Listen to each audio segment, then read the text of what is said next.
ये कहानी एक भयानक जिन्न और एक मासूम गरीब लड़की रीना की है, जो एक लकड़हारे की बेटी थी। लेकिन ये कोई आम जिन्न नहीं था। ये एक प्राचीन खौफनाक शक्ति थी जो सदियों से अंधेरे में कैद थी। एक दिन जब रीना जंगल में लकड़ियां काटने गई तो उसने अनजाने में उस भयावह शक्ति को आजाद कर दिया। और फिर जो हुआ वो किसी भी इंसान के लिए एक दुःस्वप्न से कम नहीं था। तंग गलियों से घिरा एक छोटा सा गांव था, जहां हवा में हमेशा एक अनजानी सिहरन तैरती थी। हर सुबह मेहनत से शुरू होती और हर रात थकान के साथ खत्म होती।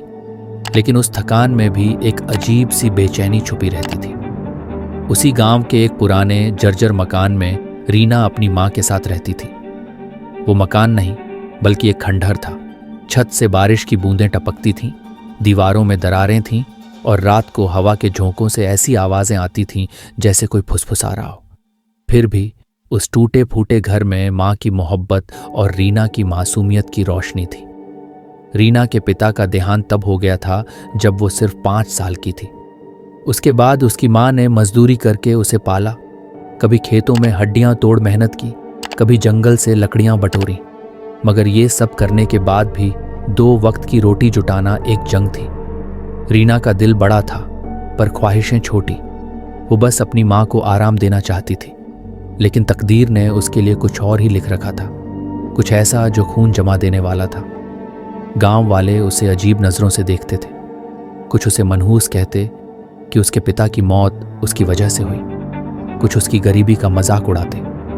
रीना चुपचाप सब सुनती, क्योंकि उसकी मां ने उसे सिखाया था कि सब्र रखो, अल्लाह सब देखता है। मगर उस दिन जो हुआ उसे देखकर शायद अल्लाह भी सिहर उठाओ। हर रोज रीना सुबह सुबह जंगल की ओर चल पड़ती। वो जंगल कोई साधारण जगह नहीं था। उसके बारे में कहानियां थीं कि वहां अंधेरे में कुछ छुपा है। फिर भी रीना लकड़ियां बटोरती और गांव में बेचने की कोशिश करती। कुछ लोग रहम करके खरीद लेते, कुछ उसे ताने मारकर भगा देते। वो दिन रात मेहनत करती, अपनी और अपनी मां की भूख मिटाने के लिए। लेकिन एक दिन उसकी किस्मत ने ऐसा पलटा खाया कि उसकी जिंदगी हमेशा के लिए एक भयानक दहशत में बदल गई। उस सुबह रीना हमेशा की तरह जंगल में घुसी, मगर उस दिन सूखी लकड़ियां कहीं नजर नहीं आ रही थी। उसने सोचा, इतने से क्या होगा। भूख और मजबूरी ने उसे जंगल के उस हिस्से में धकेल दिया जहां जाने की किसी की हिम्मत नहीं थी। उसकी मां ने उसे चेतावनी दी थी, कभी जंगल के अंदरूनी हिस्से में मत जाना, वहां कुछ है जो इंसानों के लिए नहीं है। मगर उस दिन रीना का डर उसकी मां की चिंता से हार गया। वो आगे बढ़ती चली गई। जंगल गहरा और रहस्यमयी था। ऊंचे ऊंचे पेड़ों की छांव में सूरज की रोशनी भी दम तोड़ देती थी। चारों तरफ घना अंधेरा और एक ऐसी खामोशी जो कानों में चीख बनकर गूंजती थी। हवा में हल्की सी सड़ांत थी, जैसे कुछ सड़ रहा हो। रीना बेखौफ आगे बढ़ती रही, क्योंकि उसके दिल में अपनी मां की फिक्र थी। वो जंगल के बीचों बीच पहुंच गई और तभी उसकी नजर एक पुरानी संदूक पर पड़ी। वो संदूक आधा जमीन में ढंसा था, जैसे कोई उसे छुपाने की कोशिश में नाकाम रहा हो। उसकी लकड़ी सड़ी हुई थी और उस पर अजीब से निशान उकेरे हुए थे, निशान जो किसी इंसानी हाथ के नहीं लगते थे। रीना का दिल जोर जोर से धड़कने लगा। माथे पर ठंडा पसीना छूट गया। उसे लगा जैसे कोई उसे देख रहा हो। वो अपने मन में सोचने लगी, ये क्या चीज़ है, इसे यहाँ किसने छोड़ा। डर के बावजूद उसके अंदर एक अजीब सी बेचैनी जागी। उसे जानना था कि उस संदूक में क्या है। उसने कांपते हाथों से उसे खोदना शुरू किया। जैसे ही उसने संदूक का ढक्कन खोला, एक तेज ठंडी हवा का झोंका आया। धूल और काले धुएं का गुब्बार चारों तरफ फैल गया। जमीन कांपने लगी और एक भयानक गहरी आवाज गूंज उठी। ऐसी आवाज जो किसी जानवर या इंसान की नहीं थी, बल्कि किसी और दुनिया से आई थी। वो आवाज काले बादलों की तरह आसमान में उठी और धीरे धीरे एक आकृति में ढलने लगी। अचानक एक जोरदार धमाका हुआ। रीना के कानों में सन्नाटा छा गया और उसे लगा जैसे वक्त थम गया हो। उसके सामने धुएं के गुब्बार से एक विशाल डरावना प्राणी प्रकट हुआ, एक जिन्न। उसका शरीर इंसानों जैसा था, मगर उसकी आंखें लाल और चमकदार थीं, जैसे जलते हुए अंगारे। उसका चेहरा ठंडा और भावहीन था, मगर उसकी मौजूदगी से हवा में मौत की ठंडक फैल गई। वो कुछ पल आसमान की तरफ देखता रहा, जैसे सदियों की कैद से आजाद होने का एहसास कर रहा। फिर उसने एक खूबसूरत नौजवान की शक्ल ले ली, नीली आंखें जो समुद्र की तरह गहरी थीं, मगर उनमें एक खौफनाक खालीपन था। उसकी नज़र रीना पर पड़ी। उसकी आवाज़ गहरी और भयावह थी, जैसे कब्र से उठी हो। तू कौन है, इंसानी लड़की? रीना का गला सूख गया। उसकी सांसें तेज हो गईं, मगर वो हिम्मत जुटाकर कांपती आवाज में बोली, मैं रीना हूं। और तू कौन है? जिन्न ने एक ठंडी सांस ली और कहा, मैं अजहर हूं, एक जिन्न जिसे सदियों पहले यहां कैद किया गया था, और तूने मुझे आजाद किया है। रीना की आंखों में दहशत थी। उसने जिन्हों की कहानियां सुनी थीं, मगर कभी नहीं सोचा था कि वो किसी से आमने सामने होगी। उसने डरते हुए पूछा, क्या तू मुझे मार डालेगा? जिन्न ने एक भयानक ठंडी हंसी हंसी और कहा, अगर मैं तुझे मारना चाहता तो तू अब तक जिंदा न होती। नहीं नन्ही लड़की, तूने मुझे आजाद किया है, और इसके बदले मैं तेरी 3 ख्वाहिशें पूरी करूंगा। उसकी आवाज में कुछ ऐसा था जो रीना के खून को जमा रहा था। क्या यह वाकई एक वरदान था या एक भयानक श्राप की शुरुआत? रीना के मन में एक तूफान सा उठ रहा था। क्या वो अमीर बनने की ख्वाहिश मांग ले? क्या अपनी मां के लिए एक शानदार महल की मांग कर दे? मगर तभी उसकी मां की सिखाई बातें उसके कानों में गूंज उठी, जैसे कोई फुसफुसाहट जो हवा में तैर रही हो। सिर्फ अल्लाह से मांगो, इंसानों या जिन्नों से नहीं। उसने डरते हुए अजहर की चमकती नीली आंखों में देखा, जिनमें अब एक अजीब सी ठंडक थी। उसकी आवाज कांप रही थी, मगर उसने हिम्मत बटोर कर कहा, मैं कोई ख्वाहिश नहीं मांगूंगी, बस मुझे ये बताओ कि तुम कैद क्यों थे? अजहर के चेहरे पर एक साया सा लहराया। यह पहली बार था जब किसी इंसान ने उससे ऐसा सवाल किया था। उसने एक गहरी ठंडी सांस ली और उसकी आंखों में सदियों का दर्द चमक उठा। वो आसमान की तरफ देखने लगा, जैसे उस अंधेरे को फिर से जी रहा हो जिसमें वो कैद था। फिर उसकी आवाज गूंजी, गहरी, भारी और भयानक। सदियों पहले मैं एक आजाद जिन्न था। तुम इंसानों की तरह अपनी जिंदगी जीता था, मगर फिर एक जालिम बादशाह ने मेरी ताकत को अपने काले इरादों के लिए इस्तेमाल करने की ठानी। उसका नाम था सुल्तान हमजा। वो लालची था, क्रूर था, और उसकी आत्मा से सड़ांध आती थी। उसकी आवाज में गुस्सा और तल्खी घुल गई। रीना सांस रोके सुन रही थी। अजहर ने आगे कहा, उसने एक जादूगर की मदद से मुझे धोखे से कैद कर लिया। सुल्तान ने मुझे अपने दरबार में बुलाया और हुक्म दिया, अजहर, मेरे दुश्मनों को खत्म कर दो। मगर मैंने इनकार कर दिया। जिन्हों के भी अपने कानून होते हैं और मैं जुल्म का हिस्सा नहीं बनना चाहता था, लेकिन सुल्तान को मेरा इनकार बर्दाश्त नहीं हुआ। उसने मुझे उस संदूक में कैद करवा दिया और मेरे भाई को भी कहीं छुपा दिया। मुझे नहीं पता वो जिंदा है या मर गया, मगर उसकी चीखें मुझे आज भी सुनाई देती हैं। उसकी आंखों में आग और दर्द दोनों जल रहे थे। जादूगर ने ऐसा तिलिस्म रचा कि मैं तब तक आजाद नहीं हो सकता था जब तक कोई मासूम इंसान मुझे रिहा ना करे। और आज, सदियों बाद, तूने मुझे आजाद किया। रीना के रोंगटे खड़े हो गए। उसकी सांसें तेज हो रही थीं। उसने कभी नहीं सोचा था कि वो इतने भयानक इतिहास का हिस्सा बन जाएगी। अजहर ने उसकी तरफ देखा और कहा, मैं तेरा एहसानमंद हूं। इसके बदले मैं तेरी 3 ख्वाहिशें पूरी कर सकता हूं। रीना कुछ देर खामोश रही। जंगल की ठंडी हवा अब और सर्द हो गई थी, जैसे कोई अदृश्य शक्ति उनके चारों तरफ मंडरा रही हो। फिर उसने कांपते होंठों से कहा, मैं कोई ख्वाहिश नहीं मांगूंगी। अजहर ने हैरानी से उसकी तरफ देखा। उसकी नीली आंखें अब जलती हुई लग रही थीं। क्यों? तू कुछ क्यों नहीं मांगना चाहती? उसकी आवाज में एक अजीब सा दबाव था। रीना ने घबराते हुए कहा, अगर तू सच में शुक्रगुजार है तो मुझे एक दोस्त की तरह मदद कर, मगर बिना किसी जादू के। मैं अपनी मेहनत से अपनी तकदीर बदलना चाहती हूं, किसी जिन्न के करिश्मे से नहीं। अजहर के चेहरे पर एक ठंडी हंसी खेल गई, मगर उस हंसी में कुछ भयानक था। तू अजीब लड़की है रीना, शायद इसलिए ही कुदरत ने तुझे मेरी रिहाई का जरिया बनाया। रीना ने डरते हुए पूछा, तो अब क्या होगा? अजहर ने एक रहस्यमयी मुस्कान बिखेरी और बोला, अब से मैं तेरा दोस्त हूं, और मैं तुझे एक ऐसे सफर पर ले जाऊंगा जहां तुझे अपने वजूद की असली वजह पता चलेगी। फिर वो रीना को जंगल के और गहरे हिस्से में ले गया, जहां एक पुराना काला पेड़ खड़ा था। उस पेड़ की टहनियां मुड़ी हुई थीं, जैसे किसी ने उन्हें तोड़कर गुस्से में छोड़ दिया हो। उसकी छाल से खून जैसा लाल रस टपक रहा था। अजहर ने उस पेड़ को छुआ और अचानक उसकी सतह पर धुंधली तस्वीरें उभरने लगीं। रीना ने देखा अजहर की जिंदगी, उसकी आज़ादी, उसकी कैद और वो खौफनाक चीखें जो उसने अपने भाई की सुनी थी। हर दृश्य के साथ हवा में एक सिसकी गूंज रही थी, जैसे कोई आत्मा रो रही हो। रीना की आंखें फटी की फटी रह गईं। उसे यकीन नहीं हो रहा था कि वो किसी की पूरी जिंदगी को इस तरह देख रही है। अंधेरा अब गहरा हो चुका था। जंगल में ठंडी हवा तेज हो गई थी और चांद की हल्की रोशनी पेड़ों के बीच से जमीन पर बिखर रही थी। मगर वो रोशनी अब सुकून नहीं, बल्कि दहशत दे रही थी। रीना का दिल जोर जोर से धड़क रहा था।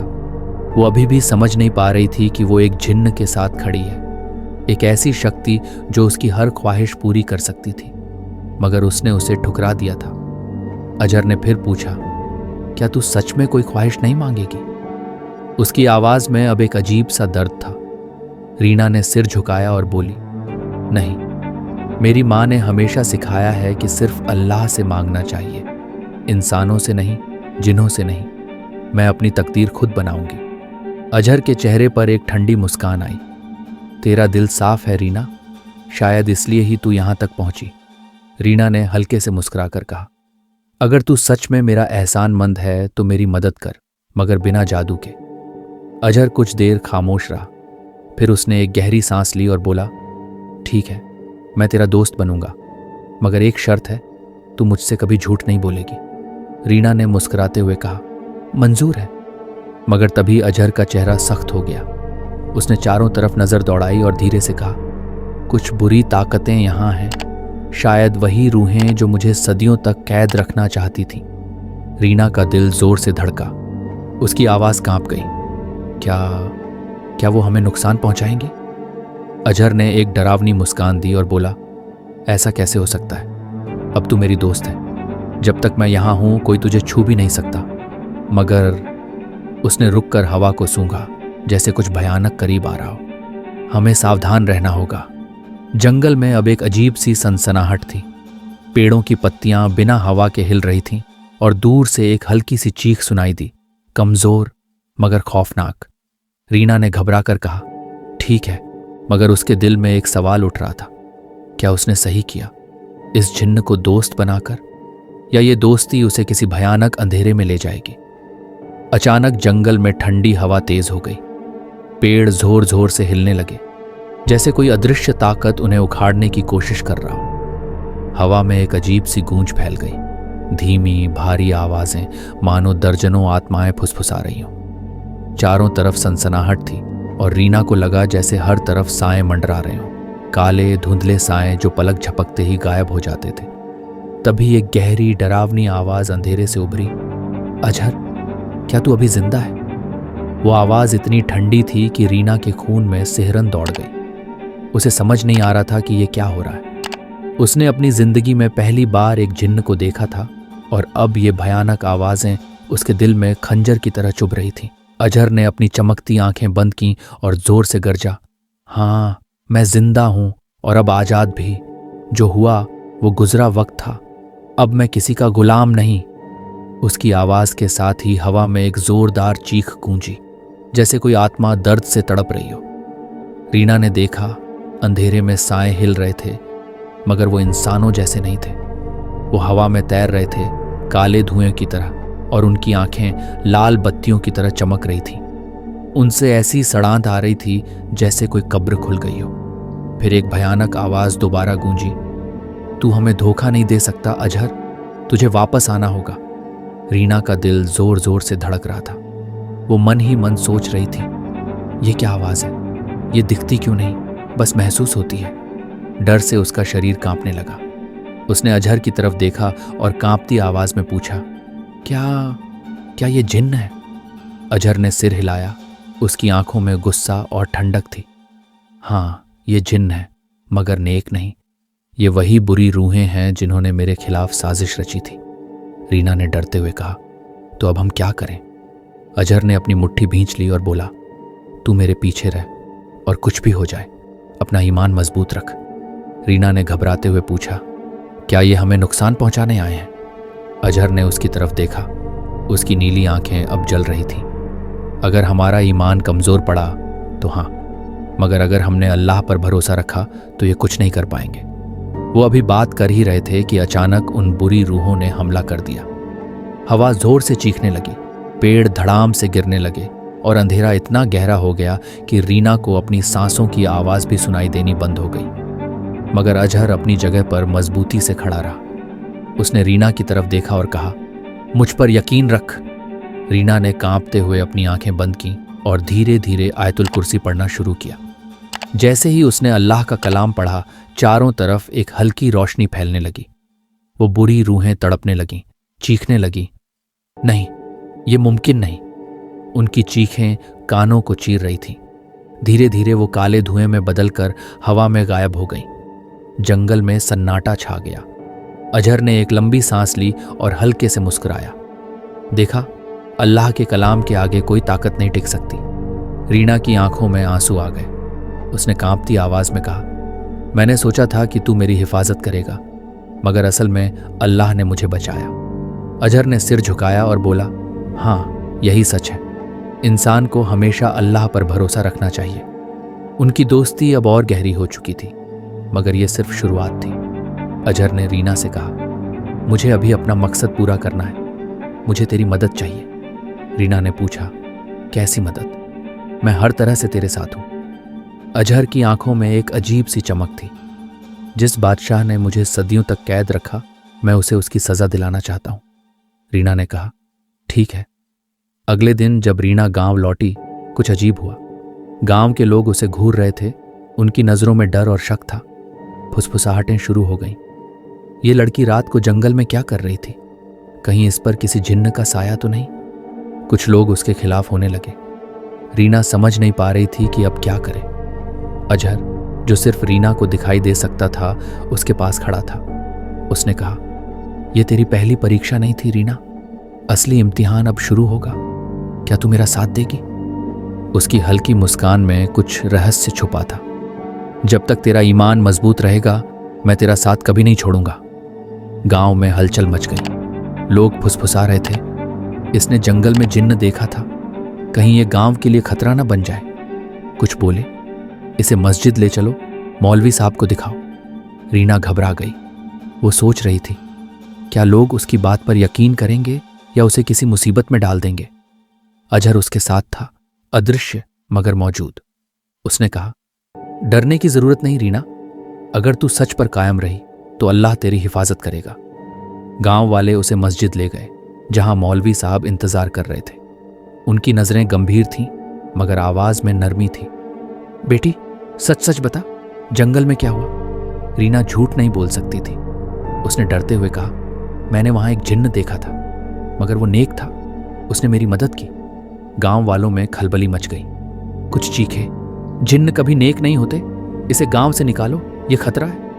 मौलवी साहब ने सबको शांत किया और रीना से पूछा, क्या उसने तुझसे कुछ मांगा? रीना ने सिर हिलाया, नहीं, उसने मुझसे सिर्फ दोस्ती की पेशकश की और मैंने उससे वादा लिया कि वो बिना जादू के मेरी मदद करेगा। मौलवी साहब चुप रहे, मगर गांव वालों की आंखों में शक गहरा हो गया। हवा में एक अजीब सा तनाव था। रीना का दिल धड़क रहा था। क्या ये लोग उसे अकेला छोड़ देंगे या उसकी जिंदगी को और भयानक बना देंगे? और अजहर, क्या वो सच में उसका दोस्त था या उसकी दोस्ती उसे किसी गहरे अंधे? मौलवी साहब ने गहरी सांस ली। उनकी आंखों में एक अजीब सी गहराई थी। अगर तेरा ईमान मजबूत है और तूने कोई गलत काम नहीं किया तो तुझे डरने की जरूरत नहीं। उनकी आवाज में सुकून था, मगर हवा में अभी भी एक ठंडक तैर रही थी। गांव वाले हैरान थे, कुछ की नजरों में शक अब भी बाकी था, मगर मौलवी साहब के कहने पर वो चुप हो गए। फिर मौलवी साहब ने रीना की तरफ देखा और कहा, ठीक है बेटी, अब घर जा। रीना घर लौट आई, मगर उसका मन शांत नहीं था। अजहर की बातें, उसकी नीली आंखों की चमक और जंगल की वो भयानक रात उसके जहन में बार बार लौट रही थी। रात गहरी हो गई थी।